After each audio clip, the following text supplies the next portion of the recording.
So when they defeat him, they take him into a separate base. They just fixed up and do the same thing as they did to Eggman, right? But then it turns out that was a fake. They find out that this DNA isn't real and that it was artificially made, which means this wasn't a real person at all. So what they do is that they kill him. It might seem dark, but first of all, he's not real. It's fake. He's a clone. And even if they do defeat the main one, the clone could come up and then become the next villain. So yeah, they kill him, and they try to track the real one down, and they manage to find out that the thing he's gonna use in a week. They go back to what they do is that they go to more abandoned Eggman bases, and they find out that the main power source, the main power source he's going to use is located at Eggman Land. So they go back there and they try to find it. They use the detectives and they find it. Right? So what they do is that they build another resistance base underground, right? Right, it's not detectable by any radio waves, any electronics, or anything like that. And then they store the one that they found in Eggman Land, into that one. And they make sure that there's no records of it, and there's no records of where the main one is either. And then Knuckles realizes that he said main power source, and there could be another one.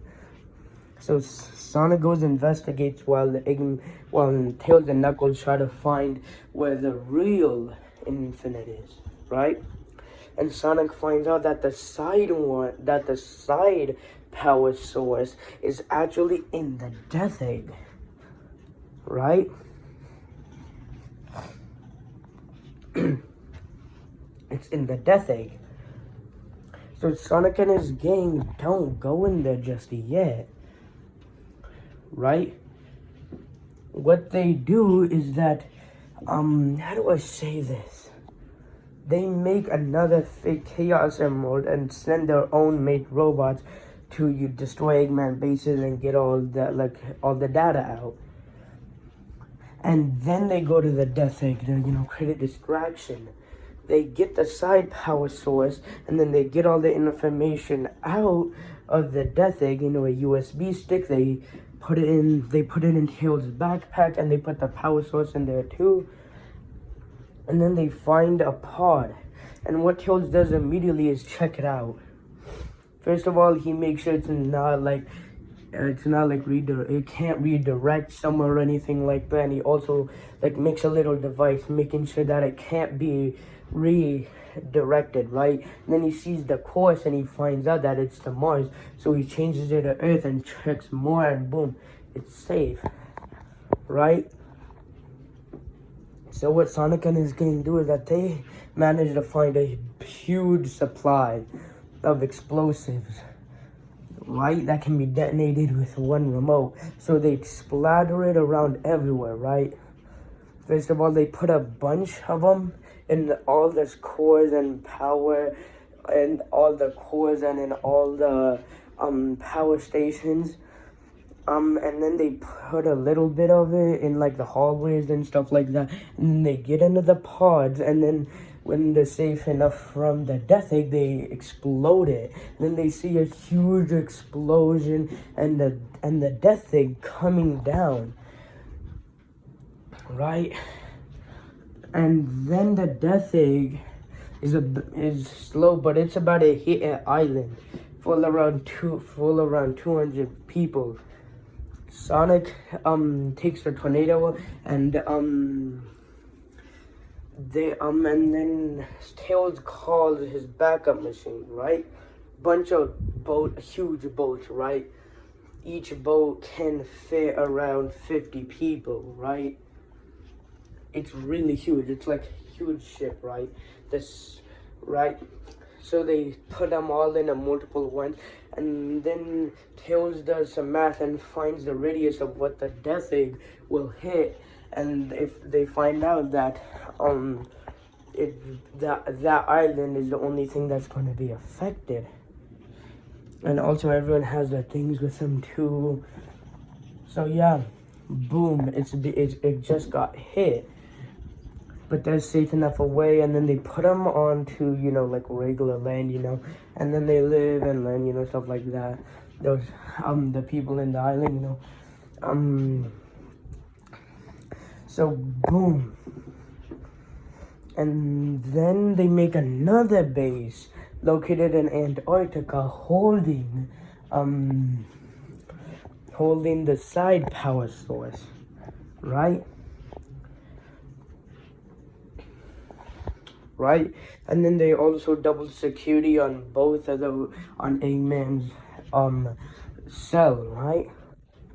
And Tails also makes a protocol wherever if Eggman was about to be broken out, his little cell is actually like a pod, and it would go to Mars, and it wouldn't let him leave. It would give him oxygen and food and stuff. But yeah.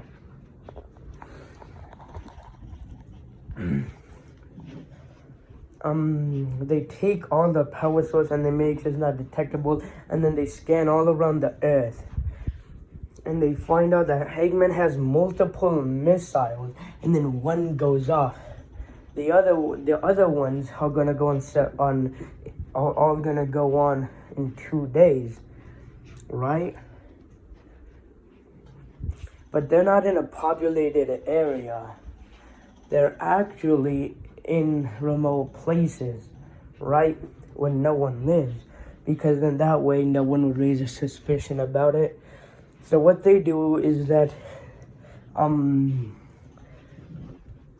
Tails and his buddy go to the Ark, right, where Maria died, and then they put those emeralds in, and then they shoot directly at the missiles, and then they use the satellites and zoom in and see all the explosions and stuff, and then they scan it to make sure that it's all gone, and it is, just in case they go there and they check it out, and boom, the missiles are gone. And then they go in and they use the dark emeralds along with the A.R.K and all of that to log in all the Eggman servers and extract all the data. Tails is in another built hidden base, and he's the one analyzing the data along with Sonic and Knuckles, right, protecting him. And what he figures out is that was practically it, except the Phantom Ruby. They still haven't found the Phantom Ruby yet. And then they see something.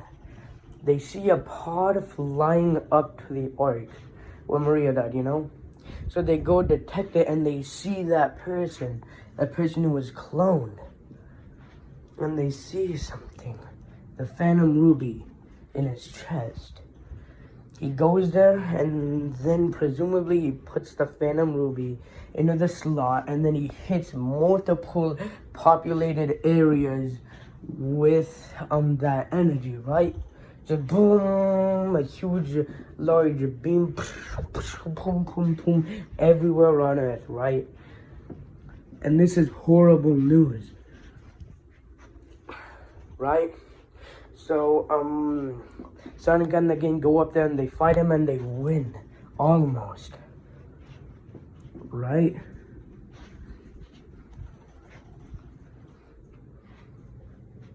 Right? No. Basically, there were these support pillars, right? It was covered in metal, and the gang thought it was just to support the A.R.K, and they never really thought about it. But then when Infinite Rose's arm like this was like, you could hear shaking, and then more dark emeralds come out and fly. 7 to be, no, actually 8.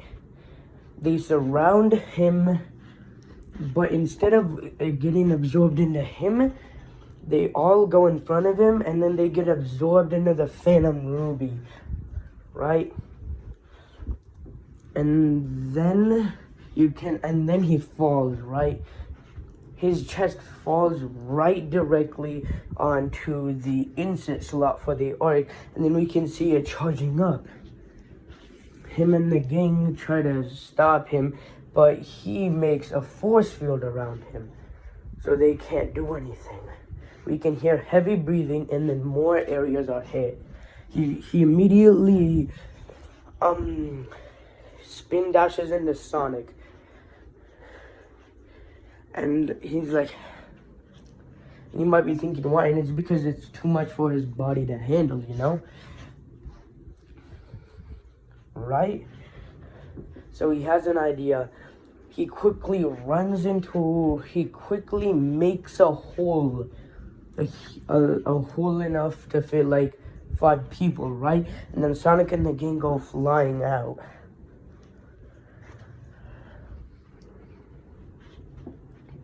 And then he quickly repairs it using the Phantom Ruby. No, I'm joking, he doesn't. Remember, it's not real, you know. He uses the Phantom Ruby's power to stand still, and then he repairs it using the materials on the ARK. Right? Then he,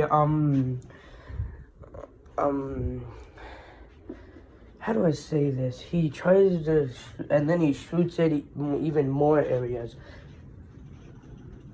right?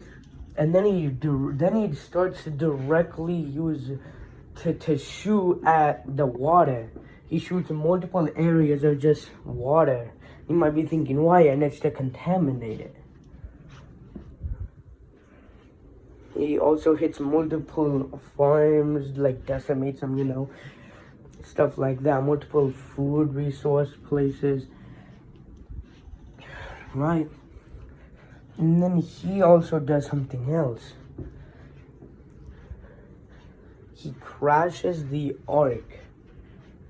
He crashes the ARK into a huge body of water, and then he takes out one of the emeralds while it's crashing and puts it in the insert slot and puts all the self-destruct modes on, and then he uses a pod to get out of there. What he did was that he just crashed the ARK, and a huge explosion just occurred, hitting more areas of land, killing more people, and contaminating even more water.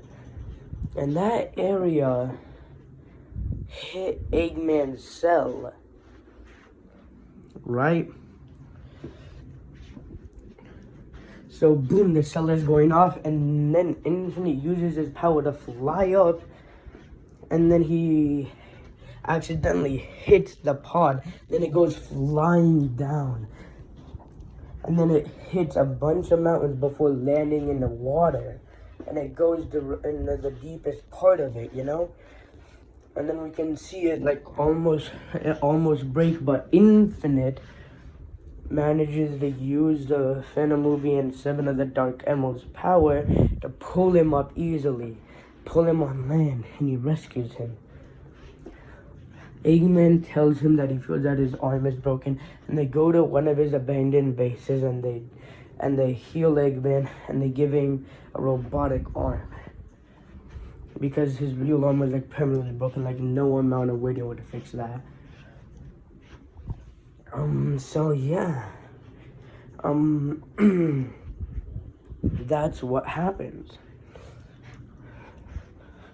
Right? That's what happens. That's what happens. And they also go and check on the Dark Emerald that was crashed with the ARK, and it's completely destroyed. Right? Like, you can't even see shards of it or atoms or like shards of it anywhere. Right?